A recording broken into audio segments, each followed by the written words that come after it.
হয়েছে কিন্তু পরিত্যক্ত নবজাতকদের উদ্ধার করা। বাংলাদেশের বিভিন্ন এবং প্রত্যন্ত অঞ্চল থেকে এই নবজাতকদের উৎসের সন্ধান তাকে এই ফাউন্ডেশনকে দিতে হবে এবং সেখান থেকে উদ্ধার করা হবে।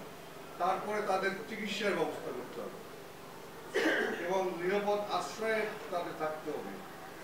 পাশাপাশি পরিত্যক্ত নবজাতকদের দুরবস্থা সম্পর্কে জনসচেতনতা বৃদ্ধি করতে হবে। তাদের প্রয়োজনীয় সহায়তা প্রদানে সমাজকে উদ্বুদ্ধ করতে হবে। আর এই সমাজকে উদ্বুদ্ধ করতে এই ফাউন্ডেশন একাকী কোনো ভূমিকা গ্রহণ করতে পারবে না। সবচেয়ে বেশি ভূমিকা যারা গ্রহণ করতে পারে সমাজে সামাজিকভাবে, সেটা হলো আমাদের এই মাননীয় সাংবাদিক।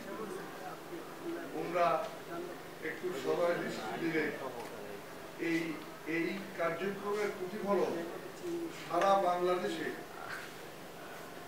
প্রতিফলিত হবে এবং তখনই এই প্রতিষ্ঠানটি, এই নবজাতকরা তাদের মূল উদ্দেশ্য বাস্তবায়িত।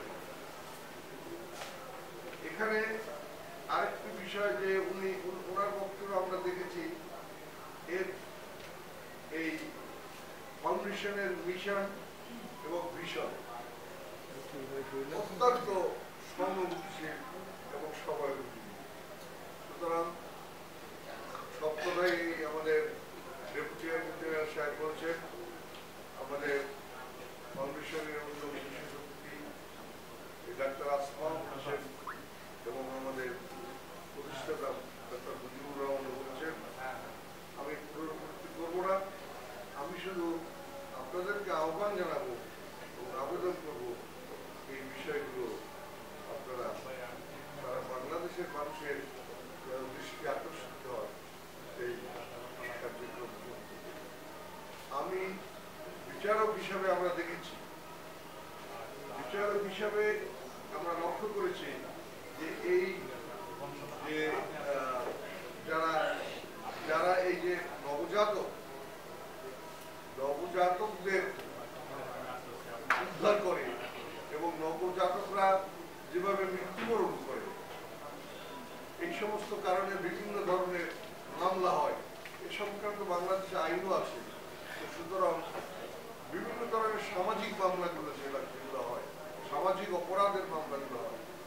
সুতরাং এর থেকেও কিন্তু দেশ নিষ্কৃতি পায় যদি এ ধরনের একটা শক্ত মানুষের কার্যক্রম সর্বদা পরিচালিত হতে পারে। সুতরাং আমি আর বক্তব্য বেশি দীর্ঘায়িত করব না। আমি